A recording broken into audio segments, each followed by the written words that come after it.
Hello students, this is Dipali Pandey. I welcome you all on my channel अभ्यास institute. हम लोग पढ़ने वाले हैं चैप्टर मोशन।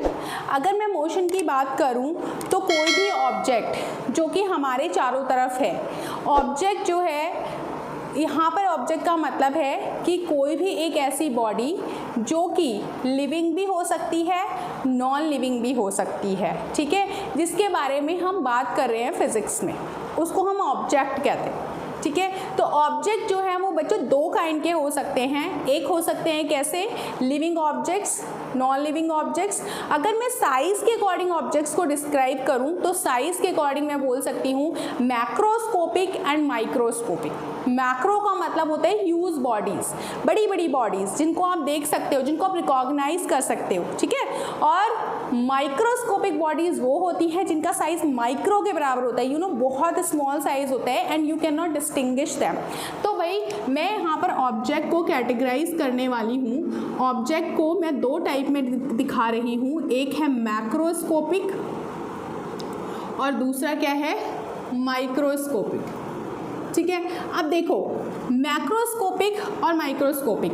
मैक्रोस्कोपिक में अगर मैं बात करूँ तो सेलेस्टियल बॉडीज़ की, सेलेस्टियल बॉडीज़ क्या कर रही हैं, क्या वो लगातार मोशन कर रही हैं, क्या आपने उनके मोशन को देखा है, वो क्या करती हैं, वो रिवॉल्यूशन कर रही हैं, कर रही है ना रिवॉल्यूशन, वो रिवॉल्यूशन कर रही हैं, वो रोटेशन कर रही हैं, वो ट्रांसलेटरी मोशन भी कर रही हैं, ठीक है, जितनी बड़ी बड़ी बॉडीज़ है। एंड येस उनका मोशन क्या किया जा सकता है, रिकॉग्नाइज किया जा सकता है। अगर हम बात करें एनिमल्स की, हम लोग खुद, human is also social animal, तो एनिमल्स उनके मूवमेंट को हम पढ़ सकते हैं। जैसे एनिमल जो है उनका साइज़ बढ़ता है, उनकी ग्रोथ होती है, they can move from one place to another, तो what is that, that is a kind of motion, ठीक है। इसके अलावा आप नॉन लिविंग थिंग्स की बात कर लो। जैसे नॉन लिविंग में आप बात कर लो फर्नीचर की, जैसे आप बात कर लो बस की। भाई अगर आप फर्नीचर को, खुद तो फर्नीचर मूव नहीं कर सकता, बट हाँ किसी एक्सटर्नल सोर्स के थ्रू आप उसको एक प्लेस से दूसरी जगह पे क्या कर सकते हो, ले जा सकते हो। सिंपल में बस है, बस क्या है भाई, उसको फ्यूल दो, उसको पेट्रोल दो, डीजल दो, तो क्या होगा, वो ऑटोमेटिकली क्या होगी, चलेगी और उस फ्यूल को हीट की फॉर्म में क्या करेगी, कन्वर्ट करेगी। तो that will also show a motion, वो भी एक मोशन क्या करेगी, शो करेगी। तो बच्चों यहाँ पर हम मोशन को डिफरेंट वेज में हम क्या कर सकते हैं, डिफाइन कर सकते हैं। बट हम माइक्रोस्कोपिक की अगर हम बात करें तो माइक्रोस्कोपिक में आपने क्लास 8th में माइक्रोस्कोपिक जो है चैप्टर के बारे में ऑलरेडी पढ़ा है आपने। माइक्रो मतलब छोटे छोटे क्या कितने टाइप के पढ़े हैं, बैक्टीरिया हो गया, फंगाई हो गया, ठीक है, प्रोटोजोआ हो गया, एल्गे हो गया, ये सारे के सारे क्या हैं, छोटे छोटे से माइक्रो ऑर्गेनिजम्स हैं। तो क्या वो भी मोशन शो करते हैं, वाई नॉट, उनकी बॉडी भी ग्रो करती है, वो भी मल्टीप्लाई होते हैं और वो पूरी अपनी लाइफ में क्या करते हैं, एक लाइफ साइकिल को क्या करते हैं, शो करते हैं। So that is why they also show a kind of motion, ठीक है। तो यहाँ पर हम क्या लिख सकते हैं, बैक्टीरिया एंड सो ऑन। यहाँ पर इतना मैंने आपको इसलिए इंट्रोडक्शन दिया ताकि आप ये जो शब्द है, जो शब्द बार बार रिपीट हो रहा है, जो मैं हर चीज़ में बता रही हूँ, वो शब्द क्या है, मोशन, ताकि आप मोशन के बारे में फैमिलियर हो जाओ। और मोशन जो है वो हमारे चैप्टर का नाम है, ठीक है। तो मोशन को आप लोग फिजिक्स के लहजे में अगर डिफाइन करो तो आपको एक सिंपल सी डेफिनेशन बोलनी है और वो डेफिनेशन एक लॉजिक क्रिएट करेगी, वो डेफिनेशन आपको कुछ नया सिखाएगी। वो डेफिनेशन दो चीज़ पर डिपेंड करेगी, एक पोजीशन पे और दूसरा टाइम पर, ठीक है। मतलब हम पोजीशन के रिस्पेक्ट में और हम टाइम, दो फैक्टर्स लेंगे और हम उनके बेस पर किसी भी बॉडी के मोशन को डिस्क्राइब करेंगे। कुछ लोग बोलते हैं मूवमेंट इज़ मोशन, बिल्कुल मूवमेंट मोशन है, बट साइंस में ये इनकम्प्लीट है। साइंस में आपको मोशन डिफाइन करना है इन अनदर वे। चलो देखते हैं कैसे।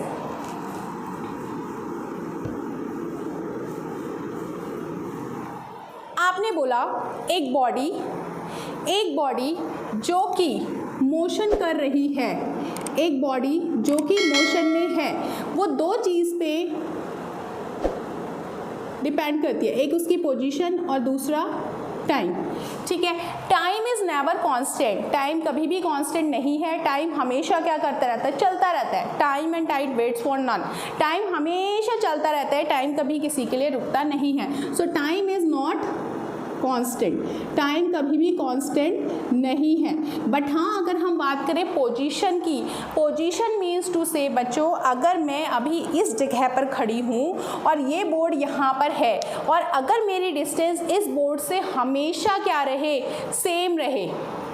फॉर एग्ज़ाम्पल, अगर मैंने ये एक फ्रेम बनाया, फ्रेम मीन्स टू से सपोज किया ये कोई फ्रेम है एक्स और वाई, यहाँ पर मैं अगर एक रेफरेंस पॉइंट ले लूँ जो कि ओ है और यहाँ पर कोई एक बॉडी है ए, अगर इसकी डिस्टेंस हमेशा पॉइंट ओ से क्या रहे, सेम बनी रहे, ये जो पोजीशन है, पोजीशन ए की जो position with respect to O, O का मतलब क्या हुआ, कोई एक फिक्स्ड पॉइंट जिसको हम आधार माने, जिसके रिस्पेक्ट में हम ए की पोजीशन को क्या कर सके, डिफाइन कर सके, उस पॉइंट को हम बोलेंगे रेफरेंस पॉइंट।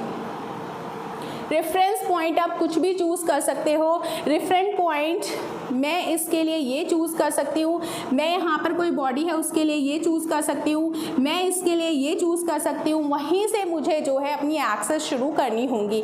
इतना ज़्यादा डीप में मत जाओ। रेफरेंस पॉइंट कुछ भी हो सकता है। अगर आप कमरे में बैठे हो तो आपके कमरे में लगा हुआ टीवी आपका रेफरेंस पॉइंट हो सकता है, आपके कमरे में जो दरवाज़ा है वो आपका रेफरेंस पॉइंट हो सकता है, आपकी जो टेबल है वो आपका रेफरेंस पॉइंट हो सकती है, आपकी मम्मा किचन में खाना बना रही है वो आपका रेफरेंस पॉइंट हो सकते हैं। मतलब कोई भी एक ऐसा पॉइंट जो कि अपनी पोजीशन को चेंज ना कर रहा हो वो आपका रेफरेंस पॉइंट है। फाइन, तो रेफरेंस पॉइंट अब आप समझ गए होंगे। अगर कोई भी ऑब्जेक्ट अपनी पोजीशन और अपना टाइम, ठीक है, with respect to surrounding change ना करे, ठीक है, चेंज करे, ठीक है, then the object is said to be in motion. Okay, अगर मैं इसके डेफिनेशन को लिखूं तो मैं कुछ ऐसे लिखूंगी कि if an object changes its position with respect to time and surroundings,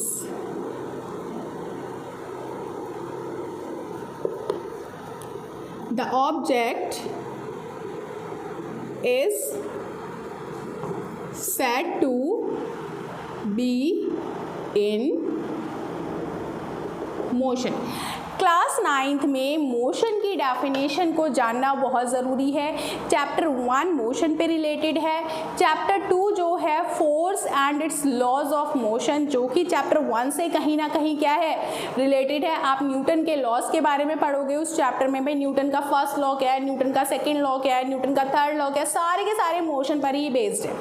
ठीक है, उसके बाद जो है आपको जितने भी चैप्टर आएंगे, ग्रेविटेशन है, वर्क एंड एनर्जी है, साउंड है, मोशन कहीं ना कहीं आना ही है।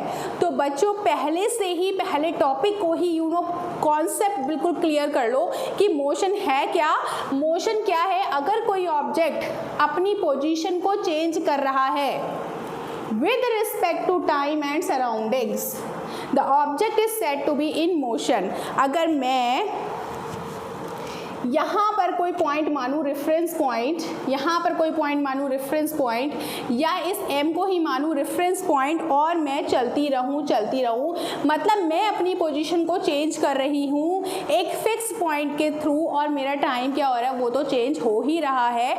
इसका मतलब है कि मैं मोशन में हूँ, फिजिक्स के अकॉर्डिंग मैं मोशन में हूँ। तो बच्चों क्या बोलना है, फिर से बोलेंगे, मेरे साथ बोलेंगे, if an object changes its position, दो चीज़ें, if an object changes its position with respect to time, with respect to surroundings. अगर कोई ऑब्जेक्ट चेंज करता है अपनी position with respect to time and with respect to surroundings, यहाँ पर एक फैक्टर हम और ऐड कर देते हैं, सराउंडिंग्स।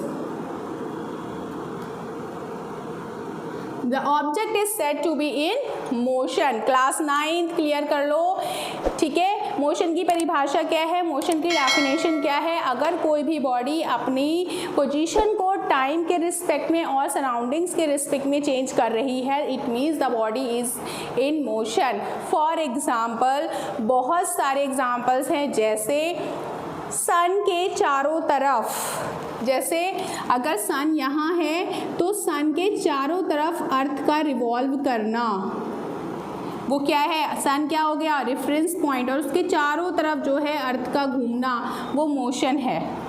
अर्थ के चारों तरफ मून का रिवॉल्व करना, वो मोशन है। आपका बस में बैठ करके, ठीक है, आपका बस में बैठ करके और अपने बस स्टॉप से लगातार स्कूल की तरफ बढ़ना, वो मोशन है। आपका स्कूटी चलाना with respect to your home, motion है, ठीक है। लगातार आप ट्रेन में बैठे हो, ट्रेन चल रही है और आप जा रहे हो, प्लेटफॉर्म के रिस्पेक्ट में आपकी ट्रेन और आप क्या हो? मोशन में हो। आप दौड़ रहे हो, it means you are in motion with respect to the point from where you have started. तो कोई भी पॉइंट चूज करो, अगर आप उसके रिस्पेक्ट में लगातार आगे बढ़ रहे हो, it means you are in motion. बढ़ते हैं अगले पॉइंट पे और हम डिफाइन करते हैं रेस्ट को। भाई मोशन और रेस्ट, अगर आपने मोशन डिफाइन किया और आपने रेस्ट नहीं पढ़ा तो भाई रेस्ट और मोशन दोनों ही यहाँ पर इम्पॉर्टेंट टॉपिक्स है। तो इसकी डेफिनेशन अगर मैं लिखूँ तो मैं ऐसे लिखूँगी, if an object does not change its position with respect to time and surroundings,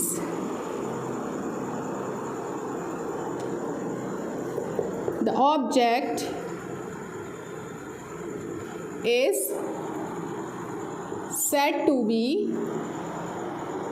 in rest। ठीक है, देखो मैंने क्या चेंज किया है, बस मैंने यहाँ पर एक शब्द इंक्लूड कर दिया है, वो क्या है? वो डज नॉट।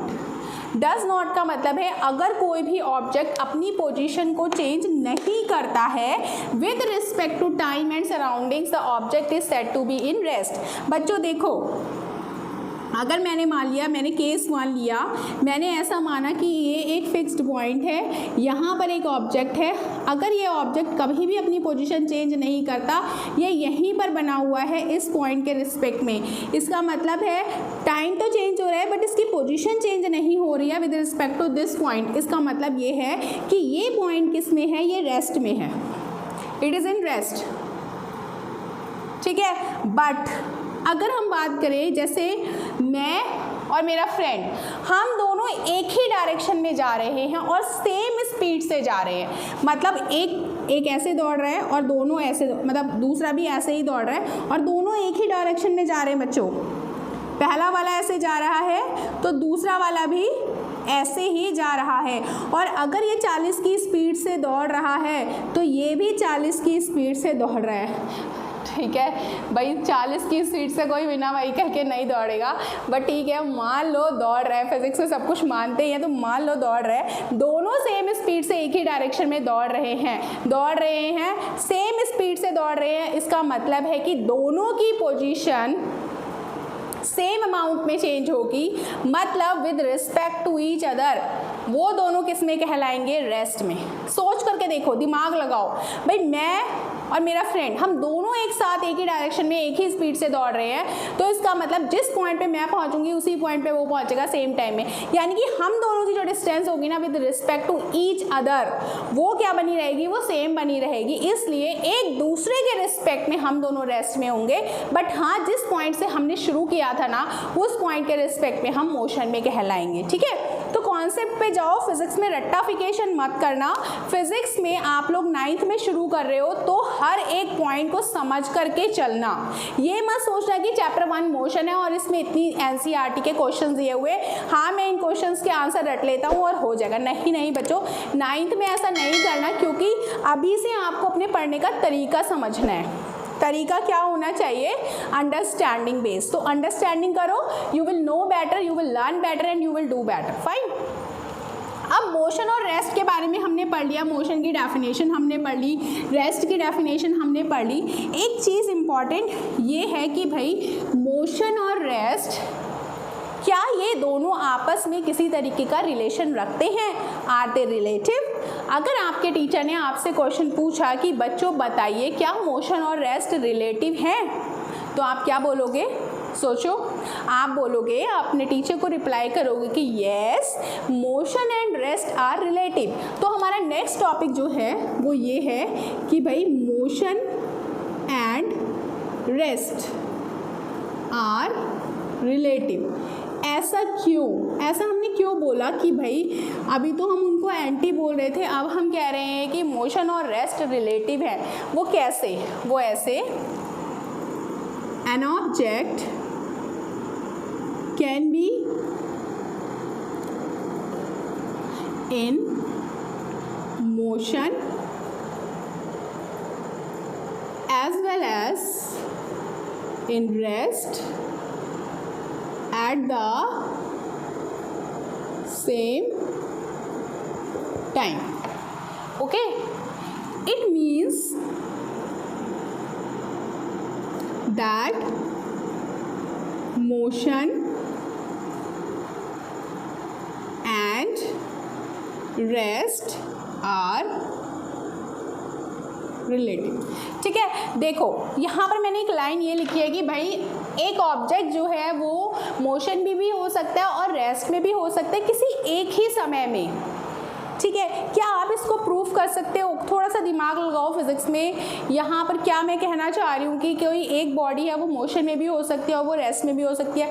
अगर मैं अभी अपनी बात करूँ बच्चों, तो आप बताओ मैं मोशन में हूँ या रेस्ट में हूँ? आप मुझे कमेंट सेक्शन में बताओ कि मैम आप मोशन में हो या रेस्ट में। राइट नाउ वीडियो को रिप्ले करके मत देखना, अभी की बात बताओ, क्या मैं इस बोर्ड के रिस्पेक्ट में मोशन में हूँ या रेस्ट में हूँ?